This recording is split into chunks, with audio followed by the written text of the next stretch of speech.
Mbak berjaga dari jam 7 sampai jam 2 siang. Perkenalkan nama Mbak siapa?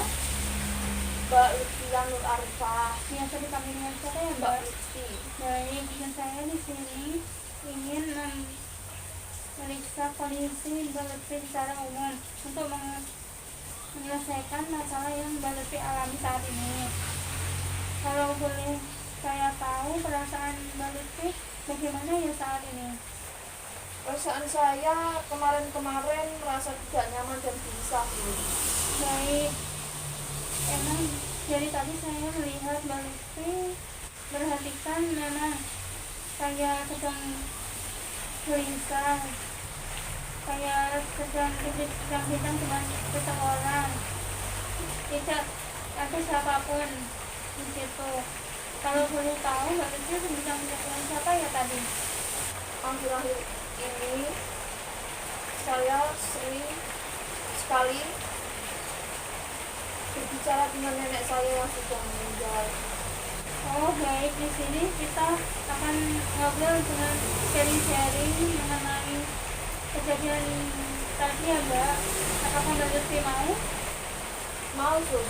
Baik, baik Mbak Lutfi, untuk tempatnya Mbak Lutfi maunya di sini atau di taman?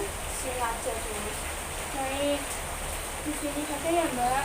Saya membutuhkan waktu kurang lebih 15 menit yang akan Mbak bersedia. Sedia. Sebelumnya, mari kita membaca basmalah terlebih dahulu sebelum mulai kegiatan ini. Bismillahirrahmanirrahim. Baik, Mbak Lutfi, tadi Mbak mengatakan rasanya gelisah dan tidak nyaman ya Mbak. Boleh diceritakan Mbak Lutfi kenapa kejadian ini terjadi?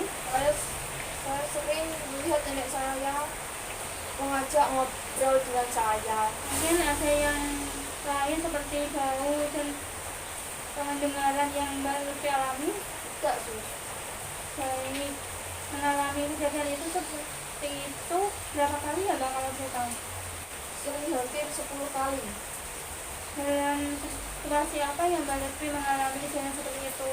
Ketika saya sendirian. Oh baik, kemudian apa yang Mbak lakukan ketika Mbak mengalami kejadian itu?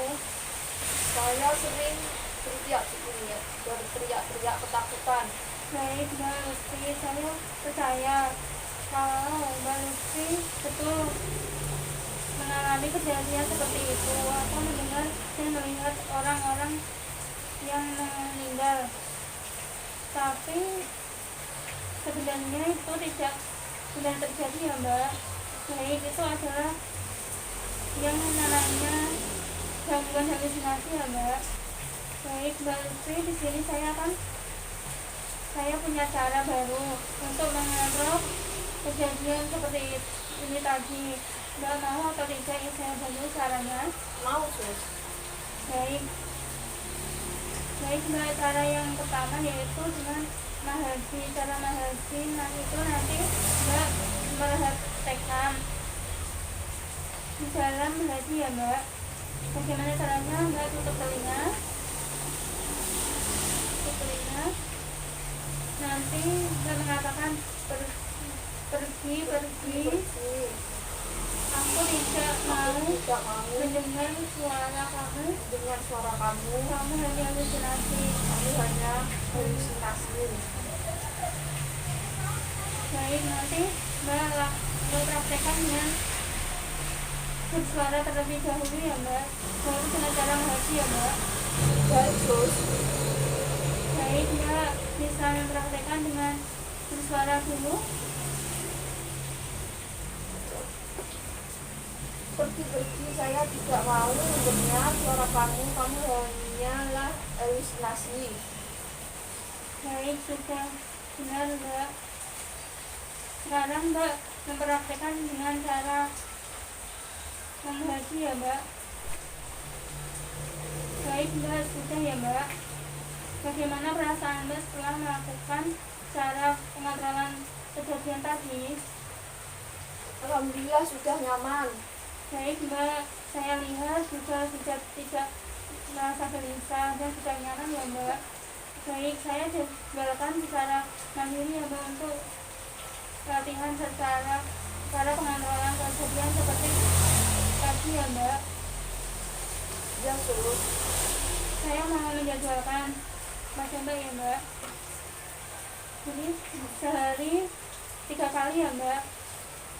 Pagi jam 6, setelah itu siang jam 12, itu sore jam 4 ya Mbak. Bagaimana, apakah Mbak sudah paham? Paham. Baik, untuk rencana tindak lanjutnya saya akan kasih lagi besok pagi ya Mbak, jam 9 pagi. Tempatnya di sini saja ya Mbak. Ya sus. Sebelum mengakhiri tindakan kali ini, alangkah baiknya kita membaca basmalah terlebih dahulu bersama-sama ya Mbak. Bismillahirrahmanirrahim. Baik Mbak, terima kasih. Sama-sama sus.